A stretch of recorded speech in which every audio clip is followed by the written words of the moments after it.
Welcome to our channel, ladies and gentlemen.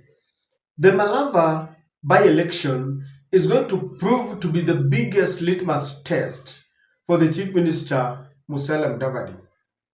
Musalia must prove his worth, and he must show William Ruto why he deserves to be the Chief Minister in this government. And ahead of 2027, as William Ruto is grappling with the challenge of choosing a running mate, Musalia Mudavadi is one of those options.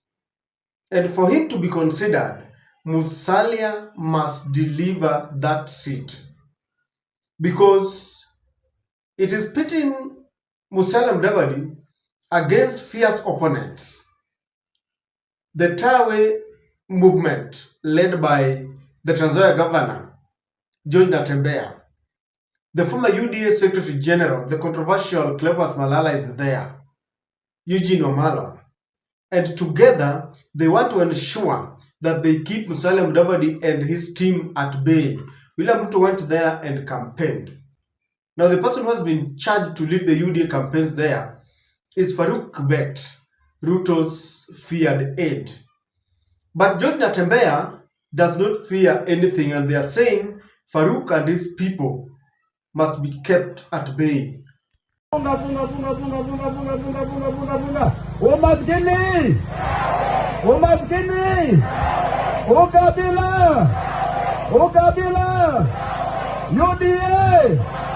UDA, Faruk,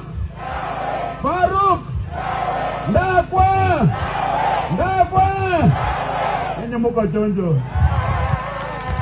Now it is becoming more interesting that as the DA party supports the opposition candidate, the deputy governor of Kakamega, Ayub Savula, decamped and is now supporting the UDA candidate, making things very difficult because DAP has a position that they are supporting Seth Panyako. But Ayub Savula has broken the ranks and is now reading from a different page. Nikiwapatia mwelekeo mtafata?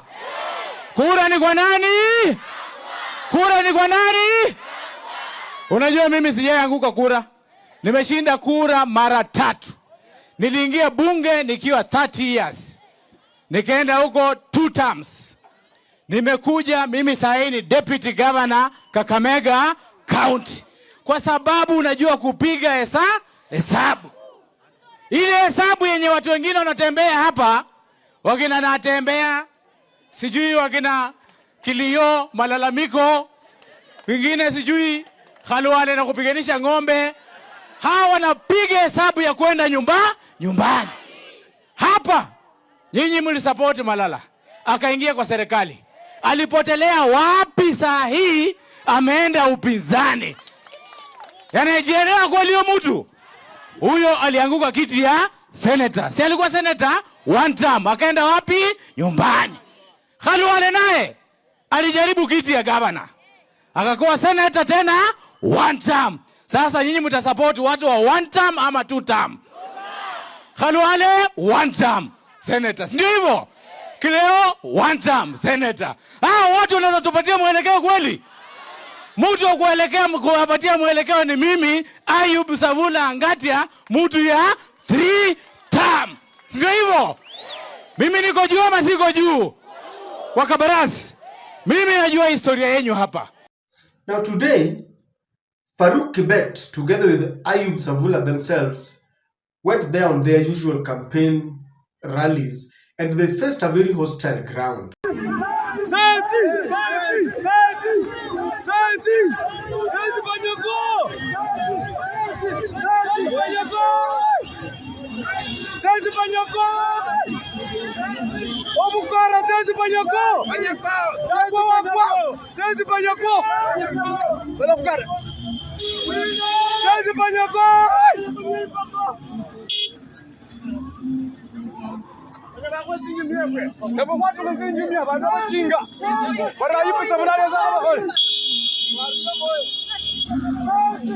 Now, ladies and gentlemen, there is something that bothers me.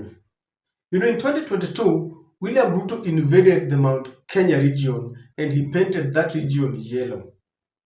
He wants to do the same in Western. the supposed kingpin Musalia Mudavadi has already burnt his party. He has already burnt his house. He has gone to another house. So Musalia Mudavadi does not have a party. Of course, Moses Wetangula saw William Ruto's trap and he refused to get to that trap. He has refused completely to fold the Ford Kenya party. Now, Musalia Mudavadi risks getting into problems because Rigathi Gachagua himself once confessed that the biggest mistake that he did was to get into UDA without his own party. And my point here is very simple, the reason why I get worried. We believe in strengthening political parties without looking at regions. But the truth here is, every political party belongs to a particular region. You can deny it, you might not want it to be mentioned publicly, but it is the truth. The smallest party today could be KANU. KANU was once a national party, but KANU belongs to the Moi family. That is a fact. And that is why you can only take KANU over Gideon's dead body. He cannot allow it to go. Jubilee was once a national party, but Jubilee belongs to the Kenyatta family. That is a fact. Uhuru Kenyatta is still trying to revive that party.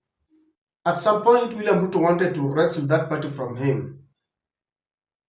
But Uhuru has that party and he does not want anyone to mess around with that party.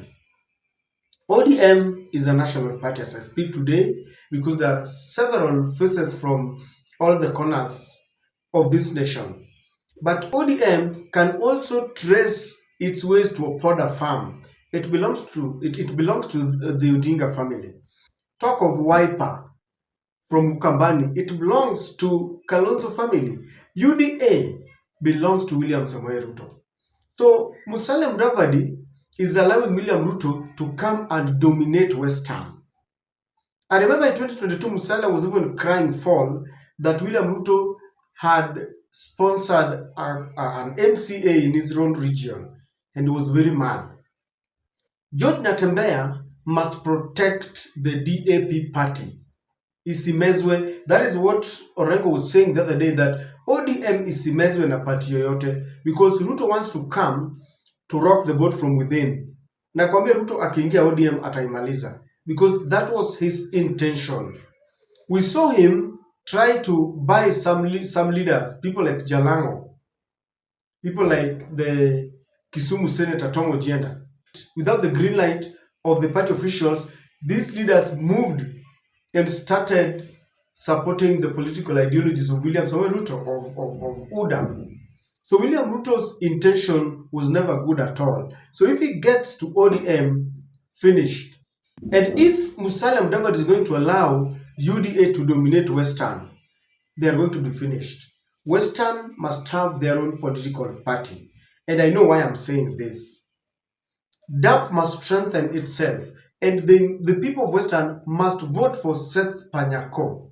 Because if their party is ruined, if they lose that by-election, then it will be a shame on them as we head to 2027. It will mean that people are ready to swallow the bait from the executive, and that would mean that all those who are crying for that, Ruto must go, are just but making noise.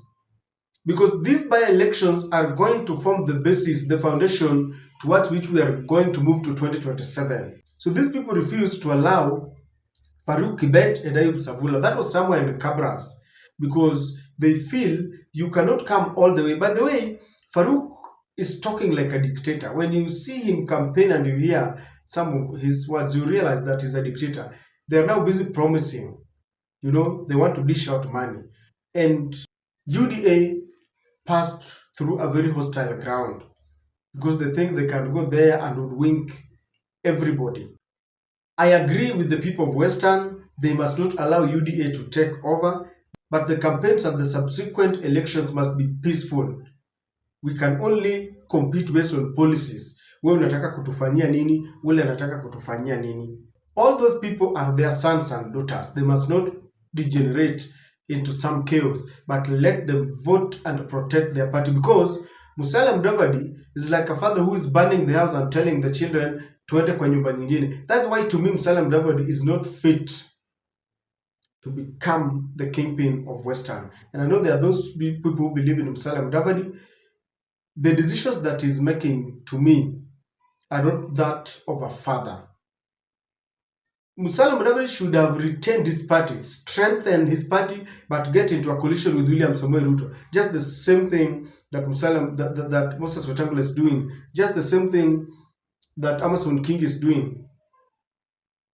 Lakini ukichoma party yako alafu unaenda kwa party nyingine, that is not. So ladies and gentlemen, the ground is hostile, and as we only have 2 weeks to that by-election, it is going to be very hostile because refused to listen to lies, promises that are only coming because of the election, because of the by-election. After that, everything is forgotten. We want to see whether Farouk Kibet will manage to deliver that seat. But the way things are, the united opposition has ganged up. Both Eugene, Natembea, Malala, all of them are saying they want to humiliate UDA and they want to send a message that we're coming for you in 2027.